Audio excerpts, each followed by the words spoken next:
we are continuing to expose this underground third temple, this synagogue. Hopefully you've watched the previous video. We've shown you this assembly of the 70 elders. This is this underground synagogue right next to the western wall. That's the western wall right there.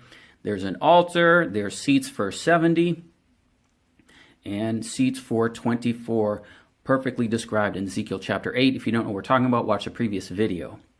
Now, here we have the altar. We're going to get a description from a tour guide about what that is. They're calling it a pomegranate. It's very strange. We, of course, have this altar. This was dedicated Hanukkah last year, and then this year they dedicated the altar. So the third temple is already dedicated. The altar is already dedicated. Not only that, we're going to see various rooms and facilities that are components of the third temple that are already built. They're just underground. And we've shown you the plans by the Temple Institute to make a Sanhedrin Council. Well, they've already built it. It's this, perfectly fulfilling Ezekiel chapter 8. And we're going to show you other chambers and rooms and dining halls and mikvahs built underground next to the western wall. But here's the tour.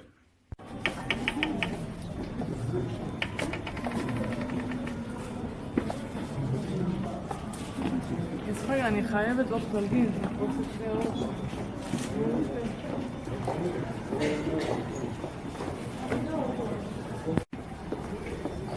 So we are standing under the only flat ceiling there is here.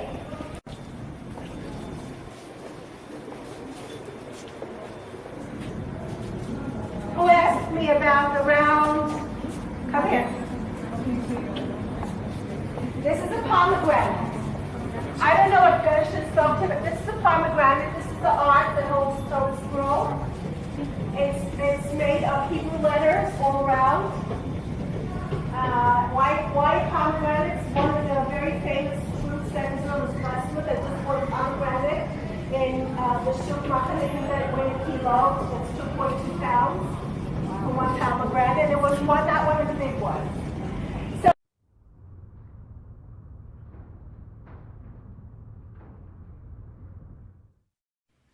Okay, here is this altar. They called it a bima, and you heard her describe it a little bit as a pomegranate. But we also saw the altar dedication.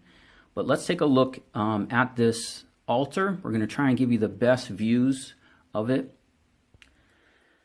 Here it is with the kind of replica sea of glass next to it.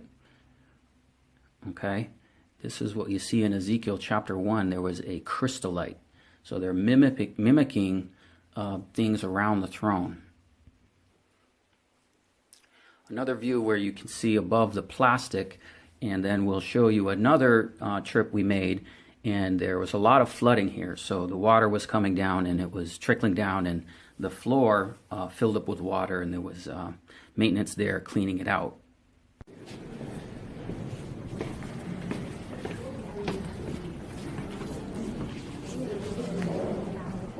Okay, so where was the bridge lead? On this side, you see the last arch had different colors on both sides. Again, this was the bridge, this was the sky. Synagogue was inaugurated last year on Hanukkah. Just one little problem, it drains in here. You see that? Now this is exquisitely furnished. That's the onyx, the islands that you see there. There's some gold in the furniture. Anyway, so they decided they have to build a new roof. It has not completely solved the water leakage problem, as you can see when it rains. So I'm going to ask you to take eyeballs here and walk down. Okay, here is the synagogue above us. You can see a menorah and the ball. And let's take a look at the other side. Okay, and here's the other view of the synagogue.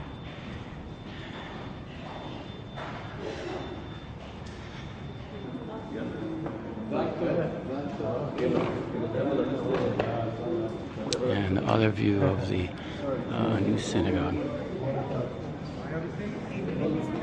And here is the menorah.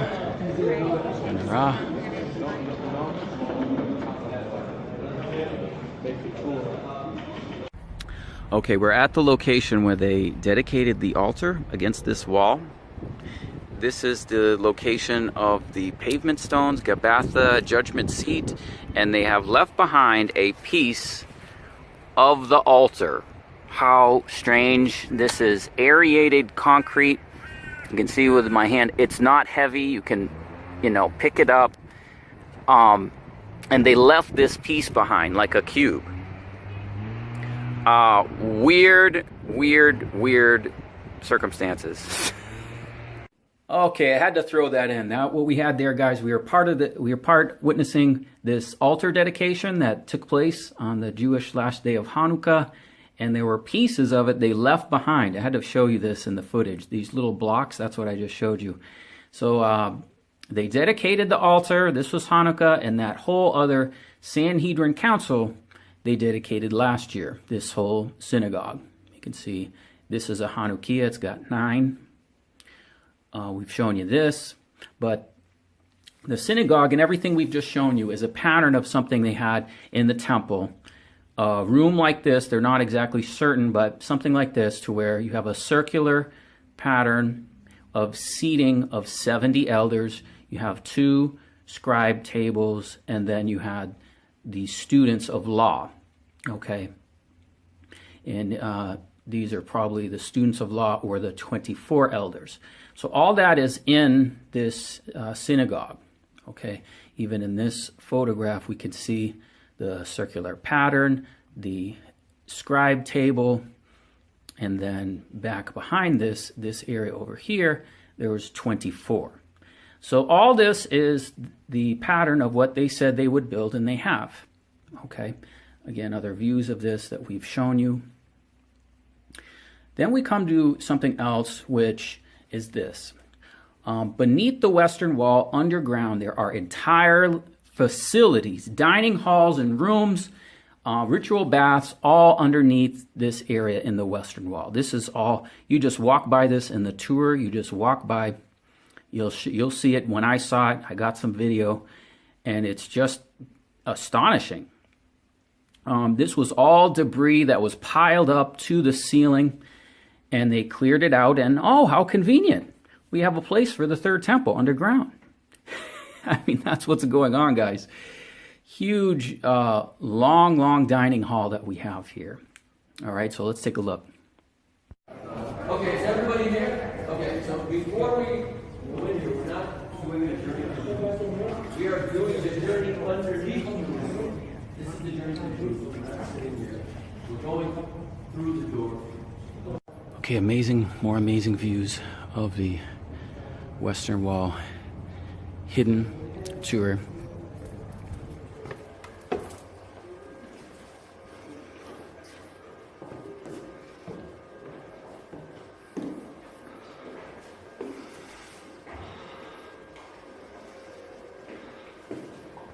Okay, at the end there, you could see these monitors and these students of law. Remember, we showed you before the students of law and the Temple Institute's plans for the synagogue. Here you can see you can see it's even green, just like the monitors.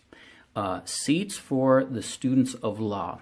We showed you this whole architectural design for the Sanhedrin Council in the other video. But these are other things that we found that were part of this facility underground. So this is all part of the students of law, okay? And this is built. This is happening all underground in the Western Wall area. Various rooms and things underground that have this. Okay, we've shown you this. We're going to get to this in a second. Now we're going to take a look at this. What this is, guys, this is something called a ritual bath mikveh. Now, this is a place that the priests would go in and they would wash with water as part of ritual purity. It's where we get, in modern times, baptism. The ideas of baptism came in the priests in the temple. Now, there are some of these which we can see is operational. You can see this is an operational mikveh. You can go in this and you can go into the water. And let's look at the video of that.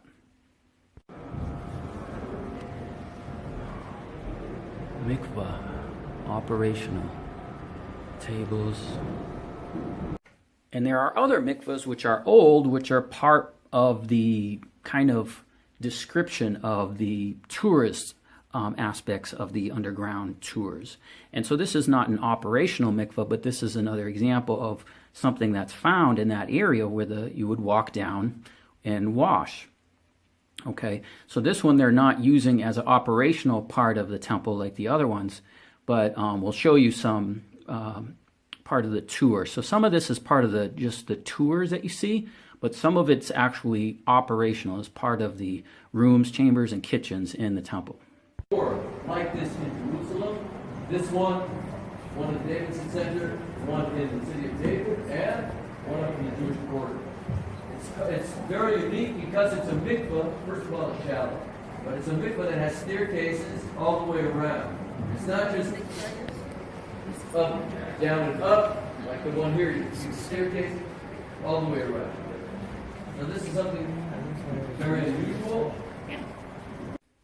All right, we also have this other interesting feature underground next to the western wall. You'll listen to the tour guide. Pay close attention to what he says. A lot of what happens in these excavations, there's a non-profit organization that has a clear goal in setting up the third temple. It's not a objective view. They want to build a temple. They will only want Jewish history. Anything else they're not interested in. And you can hear that type of influence in what they've found in this recent discovery. So just like we've shown you, the Sanhedrin has this circular pattern. He's going to say the same thing, that this is something that's part of the Sanhedrin next to the temple, but clearly it's very Roman in nature, and anyway, it's very, very interesting. So all this digging, notice all this digging is happening underground. Look at, you'll see in the views how high it goes. And it's so convenient. It's like, oh, we have this whole place underground to build the temple. And, you know, who knows what they're going to use this for next. I've shown you everything else as it relates to the synagogue, okay? But we'll watch. So we'll keep watching. So next week, it turned out to be, it took 6 months longer to excavate this, and nobody could say anything. It was a very unique find, not just in the city, but the world. So what is it? Any ideas? Okay. An aqueduct, because of the drainage channel, right? The drainage channel is part of a whole drainage system to drain water away from the western wall. We know it's here.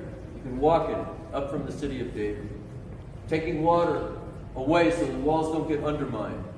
Okay? But here, let's take the idea of a semicircle. Here, remains of bleachers where people would sit. We also have it under here. Here doesn't exist. So, and if we look back, each corner on the right, corner on the left may have been the beginnings of a stage. The holes may have been here. That's a very complicated thing. Maybe I'll say a word just at the end when we finish here. So the idea of a theater, or another idea, because before they even were able to date it, to tentatively date it, there's another idea that at the very end of this period, what's known as the Second Temple period, like in the early 1st century, the Jewish court of law, known as the Sanhedrin, which used to be up here, had to move somewhere. They don't exactly say where. They sat in a semicircle, 70 judges, and you had the president and the chief justice on either side. So some archaeologists out there and say, wait a minute, it's not a complete state. It's two different people and a very big seating arrangement. Maybe it's the Sanhedrin. More and more earth was taken out. They found more and more evidence from pottery and also from, more recently, Jerusalem's undergoing a revolution in archaeology by using carbon dating, which wasn't used so much in the past. So that's a big thing. So most of the evidence, archaeological evidence, points to the 2nd century. And if that's the case, either it's a very small theater, the smallest in the country that they found so far, or it could very well be the seat of the city council. And what the period of Jerusalem during Hadrian's time called Aelia Capitolina. The jury is still out. 2 motivations for doing this dig before they even discovered this were, number 1, that's the highest priority, learning more about the Western Wall. Number 2, you can see right where I'm standing, to my left, the stones are very, very large. To my right, they're much smaller. So that, they saw right away when they began, because they were up, we started up above, said, wait a minute. This really means that the bridge was built in 2 different phases. But I'm not going to go into the whole story of the bridge. We'll see part of it, and you'll understand a little bit better when we come out. So we're going to go out. Okay, here's another one. This another room showing the little small conference room, small assembly room. You can see this one. It has a monitor. You can do video presentations, and all this is underground. Okay, various chambers, things for training, things for the priests. All this is underground, guys. Okay, we showed you that one. That's a mikveh. And then we have this. Okay, this is something I could talk a lot about this, but if you haven't seen this, this is called a temple shekel. And this goes back to the time of Moses and something called the shekel of the sanctuary. And this they've made to commemorate Donald Trump and the moving of the U.S. Embassy. So they made something called a temple coin. All right. And what does it say? Like doves in their nest. It's quoting Isaiah 60, verse 8. It's written, looks like in Arabic, Hebrew, and English, and it has Donald Trump on it and Cyrus. Then it says to fulfill 70 years. They have the seal of United States and Persia, the Persian Empire. So what happened is King Cyrus defeated the Babylonians, and when he did, he allotted for the building of the temple. And so there was a Cyrus decree that issued the building of the temple. Now, what happened, if we go back in the history of how this works, guys, it's a very deep and profound understanding here. But when Moses gathered the children of Israel to build the tabernacle, they did something called the shekel of the sanctuary. And every man gave a shekel. It was actually something called a half shekel, or a bika in Hebrew. And they gave that as a redemption. Now, what they're saying is that Donald Trump is a modern-day Cyrus. And let me tell you, no, he's not. Just as much as this whole temple is not for the Most High God, this is for the Antichrist. Okay? The son of perdition who will sit and call in this place and call himself God. Okay? But they issued this coin after Donald Trump did this fake Cyrus decree, moving the embassy. Okay. Now, how this works is they gave a coin as part of a census. Okay. And every man gave a half a coin, and then all those coins were added up and placed into gold that went into building the temple. So what's happening is the beast is doing the same thing. Okay, sure, you got peace and doves and all this, but this is the beast that's building this. The beast is building this temple for the son of perdition. Okay,